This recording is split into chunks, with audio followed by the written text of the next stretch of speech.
Hello guys, ayan, tingnan nyo yung anak ko, yung bunso ko, oh. Nangunguha daw siya ng isda. Ayan, oh. Huhuli daw siya ng isda.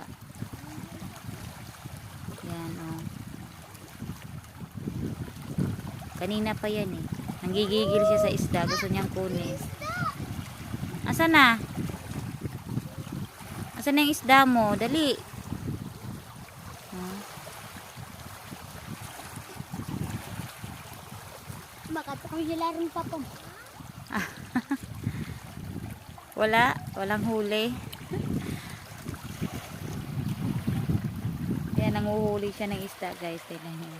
Nanggigigil siya sa isda. Gusto niyang kunin, hindi niya maano. Kasi mabilis daw lumangoy. Huwag ka maingay. Ayun yung asawa ko, ayan.